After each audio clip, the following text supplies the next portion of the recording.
नमस्कार विद्यार्थी मित्रमैत्रिणींनो, current affairs bye Meghali या मराठी यूट्यूब चॅनलवरती आपले मनपूर्वक स्वागत. इथे आपण डेली करंट अफेअर्सचे इम्पॉर्टंट 12 क्वेश्चन्स पाहतो, जे तुम्हाला आपल्या MPSCच्या सर्व एक्झाम्समध्ये, सरळ सेवांमध्ये आणि सर्व केंद्रीय परीक्षांमध्ये नक्कीच पाहायला मिळतील. त्यामुळे आपल्या चॅनलवरती जर तुम्ही पहिल्यांदा आले असाल, चॅनलला लाईक करा, जास्तीत जास्त विद्यार्थ्यांना आपला चॅनल शेअर करा, जेणेकरून सर्व विद्यार्थ्यांना या चॅनलचा उपयोग होईल. आणि सबस्क्राईब करायला विसरू नका. सगळ्यात महत्त्वाची गोष्ट म्हणजे लेक्चर शेवटपर्यंत पहा आणि एकही प्रश्न स्किप करू नका. स्वतःच्या शॉर्ट कॉईना नोट्स मेंटेन करण्याचा प्रयत्न करा. ठीक आहे, तर पाहूयात आजच्याच म्हणजेच 20 मार्च 2026च्या चालू घडामोडी. प्रश्न पहिला, कृषी सखी उपक्रम योजना कोणत्या संस्थेने सुरू केलेली आहे? तर या प्रश्नाचे योग्य उत्तर आहे पर्याय क्रमांक बी, भारतीय कृषी विमा कंपनीने. या प्रश्नाचे महत्त्वाचे पॉईंट्स पहा. 2026 हे वर्ष FOIने international year of the woman farmer म्हणून घोषित केलं. कृषी सखी इनिशिएटिव्ह त्याचं इंग्लिश नाव. ओके, ही ॲग्रिकल्चर इन्शुरन्स कंपनी ऑफ इंडियाने सुरू केली आहे. आणि उद्देश काय आहे याचा, तर महिला शेतकऱ्यांना पीक विमा आणि आर्थिक संरक्षणाबद्दल जास्त जागरूक करणं आणि ग्रामीण भागातल्या महिलांना या उपक्रमामुळे आर्थिकदृष्ट्या सशक्त होण्यास मदत होणार आहे. ठीक आहे, पुढील प्रश्न दुसरा, तीर्थ विठ्ठल क्षेत्र विठ्ठल हे पुस्तक कोणी प्रकाशित केले? तर योग्य उत्तर आहे पर्याय क्रमांक सी, आपले मुख्यमंत्री देवेंद्र फडणवीस यांनी. महत्त्वाचे पॉईंट्स पहा या प्रश्नाचे. तीर्थ विठ्ठल क्षेत्र विठ्ठल हे पुस्तक देवेंद्र फडणवीस यांनी प्रकाशित केले. मुंबईतील वर्षा या अधिकृत निवासस्थानी या पुस्तकाचा प्रकाशन सोहळा झाला. विनोद पवार यांनी हे पुस्तक तयार केलंय आणि हे पुस्तक पंढरपूर वारीच्या परंपरेवरती आधारित आहे. आणि तीर्थ म्हणजे यात्रा आणि क्षेत्र म्हणजे देवस्थान, दोन्हींचं समान महत्त्व स्पष्ट केलेलं आहे या बुकमध्ये. आणि पंढरपूर वारी परंपरेला युनेस्कोच्या इंटँजिबल कल्चर हेरिटेज यादीमध्ये दाखल करण्यासाठी हे पुस्तक मोठा आधार ठरतो. पुढील प्रश्न तिसरा, लडाख मॅग्नेटिक आर्क कोणत्या भूगर्भीय हालचालीमुळे तयार झाला आहे? तर याचे योग्य उत्तर आहे पर्याय क्रमांक सी, सबडक्शनमुळे. महत्त्वाचे पॉईंट्स पहा. लडाख मॅग्नेटिक आर्क जवळपास 130 वर्षांचा आहे, म्हणजेच खूप जुना भूगर्भीय इतिहास आहे याला. आणि हा आर्क निओ तेथिस ओशियन सबडक्शन्स मुळे तयार झाला. काय होत आहे तर समुद्री प्लेट युरेशियन प्लेटच्या खाली सरकत आहे किंवा होती, असं यामध्ये पाहण्यात आलेलं आहे. आणि या अभ्यासामध्ये या खडकांची रासायनिक आणि आयसोटोपिक तपासणी केली गेली आहे.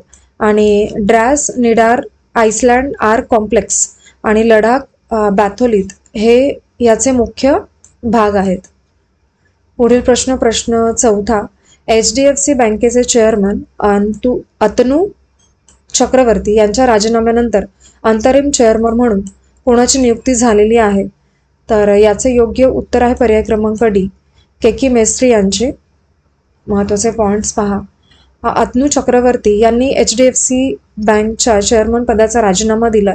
नैतिक कारणांमुळे म्हणजेच इथिकल कन्सर्न्स मुळे त्यांनी हे पाऊल उचललं असं त्यांनी कारण दिलं. आणि RBIने केकी मेस्त्री यांना तात्पुरते चेअरमन पद मंजुरी दिली आहे. त्यांचा कार्यकाळ हा 3 महिन्यांचा असेल. आणि अतनू चक्रवर्ती यांच्या काळामध्ये HDFC बँक आणि HDFC लिमिटेड यांचे एक मोठं विलिनीकरण झालं. हे विलिनीकरण जवळपास $40 अब्ज इतकं मोठं होतं.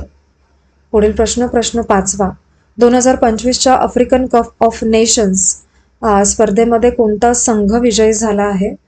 तर या प्रश्नाचे योग्य उत्तर आहे पर्याय क्रमांक ए, मोरोक्को.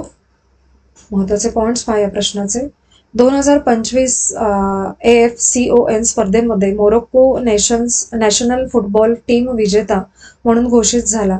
18 जानेवारी 2026ला अंतिम सामना याचा झालेला होता आणि कॉन्फेडरेशन ऑफ आफ्रिकन फुटबॉल CAFने सेनेगलचा विजय रद्द केला आणि मोरोक्कोला 3-0ने विजयी घोषित केले. मोरोक्को 50 वर्षांनी आफ्रिकन चॅम्पियन झालाय आणि सेनेगलने हा निर्णय court of arbitration of sports CAS मध्ये चॅलेंज करण्याचा निर्णय घेतलेला आहे. पुढील प्रश्न 6वा. भारत पॅव्हेलियन कुठे उभारण्यात आले आहे? तर या प्रश्नाचे योग्य उत्तर आहे पर्याय क्रमांक C, हाँगकाँग येथे. महत्त्वाचे पॉइंट्स पहा. भारताने फिल्म आर्ट 2026 या हाँगकाँग इंटरनॅशनल फिल्म अँड TV मार्केटमध्ये भारत पॅव्हेलियन उभारलं आहे. भारत पॅव्हेलियन हे जागतिक स्तरावरती सहकार्य आणि व्यवसायासाठी एक महत्त्वाचं व्यासपीठ ठरलंय आणि या पॅव्हेलियनमध्ये चित्रपट, TV, ॲनिमेशन आणि मीडिया क्षेत्रातील कामांचं उत्कृष्ट प्रदर्शन केलं जातं आणि हा pavilion services export promotion council च्या अंतर्गत आयोजित करण्यात आलेला आहे. पुढील प्रश्न 7वा. महाराष्ट्र मुद्रांक दुसरी सुधारणा विधेयक 2026 कधी मंजूर झालं आहे? तर याचे योग्य उत्तर आहे पर्याय क्रमांक D,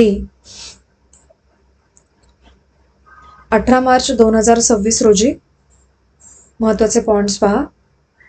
महाराष्ट्र मुद्रांक दुसरी सुधारणा विधेयक 2026 18 मार्च 2026 रोजी मंजूर झालं आहे आणि कमी मुद्रांक शुल्क भरलेल्या दस्तांमध्ये बाकी रक्कम वसूल करण्याला येथे जास्त महत्त्व दिलं गेलंय. पूर्वी 6 वर्षांची सीमा होती, पण आता ती कडक ठेवली नसल्यामुळे उर्वरित शुल्क वसुली सहज करता येईल आणि स्टॅम्प ड्युटी परतावा प्रक्रिया अधिक सोपी आणि कार्यक्षम होईल यामुळे, आणि कायदेशीर अडथळे कमी करून महसूल वाढीस गती मिळेल या निर्णयामुळे. पुढील प्रश्न 8वा. काश्मीरी पंडित 2027 पासून कोणता सण घाटीत साजरा करण्याचा निर्णय घेत आहेत? तर तो सण आहे पर्याय क्रमांक C, नवरेह असं त्याचं नाव आहे. महत्त्वाचे पॉइंट्स पहा. काश्मीरी पंडित 2027 पासून घाटीमध्ये नवरेह साजरा करायचा निर्णय घेत आहेत. नवरेह म्हणजेच काश्मीरी हिंदू वर्षांचा पहिला दिवस आणि नवरेह सण शरिका देवीसाठी समर्पित आहे. नवरेह थाळीचं दर्शन समृद्धी आणि ज्ञानाचं प्रतीक मानलं जातं. 1990च्या दशकामध्ये स्थलांतरामुळे काश्मीर पंडितांनी नवरेह घाटीत साजरा केला होता आणि नवरेह म्हणजे सांस्कृतिक पुनरुत्थान आणि मूळ भूमीशी जोडलेले असा त्याचा अर्थ होतो.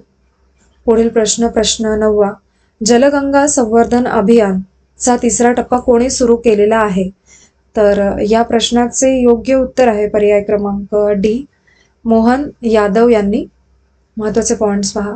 मध्य प्रदेशचे मुख्यमंत्री मोहन यादव यांनी जलगंगा संवर्धन अभियानाचा तिसरा टप्पा सुरू केला. हे अभियान 19 मार्च ते 30 जून पर्यंत चालेल, म्हणजे तब्बल 100 दिवस. या काळामध्ये सुमारे 2500 कोटी रुपयांची कामे करण्यात येणार आहेत. मुख्य उद्देश जलसंधारण म्हणजेच नदी, तलाव, विहिरी, बावड्या या सगळ्या पुनरुज्जीवित होतील आणि 10,000 पेक्षा जास्त चेक डॅम दुरुस्त केले जातील. मोठ्या प्रमाणात वृक्षारोपणही या माध्यमातून केलं जाणार आहे. ठीक आहे. पुढील प्रश्न 10वा. गोटेक 2026 प्रदर्शन कुठे आयोजित केले जाणार आहे? तर योग्य उत्तर आहे पर्याय क्रमांक C, पुणे येथे. महत्त्वाचे पॉइंट्स पहा. गोटेक 2026 हे प्रदर्शन महाराष्ट्र गोसेवा कमिशन आयोजित करत आहे आणि हे प्रदर्शन पुण्यातील कृषी विद्यापीठामध्ये होणार आहे. याची तारीख 20 ते 23 मार्च असून त्या दरम्यान ते होईल आणि global confederation of cow based industries ही या उपक्रमामध्ये सहभागी आहे. मुख्य हेतू काय आहे याचा?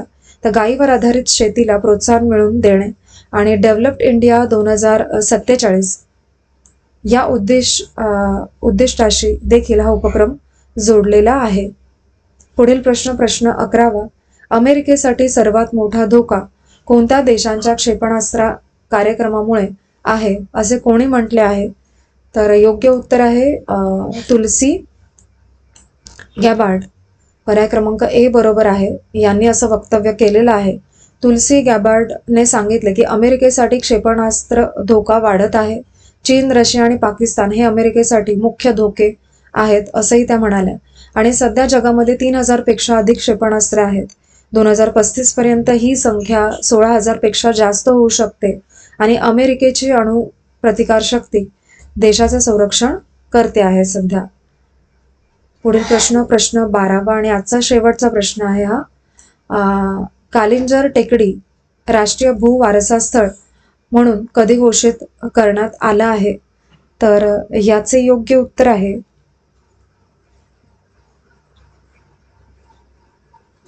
पर्याय क्रमांक बी. 16 मार्च 2026 या दिवशी हे डिक्लेअर केलंय. महत्त्वाचे पॉइंट्स पहा. कालिंजर किल्ल्याभोवतीचा परिसर राष्ट्रीय भूवारसा स्थळ म्हणून घोषित केलेला आहे. हा परिसर उत्तर प्रदेशातील बांदी जिल्ह्यामध्ये आहे. हा भाग विंध्य पर्वतांमध्ये स्थित आहे. येथे इपार्कियन असंगती नावाची दुर्मिळ भूगर्भीय रचना आढळते आणि येथे सुमारे 2.5 अब्ज वर्षे जुने ग्रॅनाइट आणि 1.2 अब्ज जुना वाळू दगड एकत्र दिसतो. आणि हा परिसर खजुराहो आणि चित्रकूटसह पर्यटन सर्किटचा भाग बनणार आहे. तर आजचे आपले 20 मार्च 2026 हे डेली करंट अफेअर्स पाहून झालेले आहेत. आजचे लेक्चर तुम्ही शेवटपर्यंत पाहिलेच असेल. त्यासाठी थँक्यू सो मच.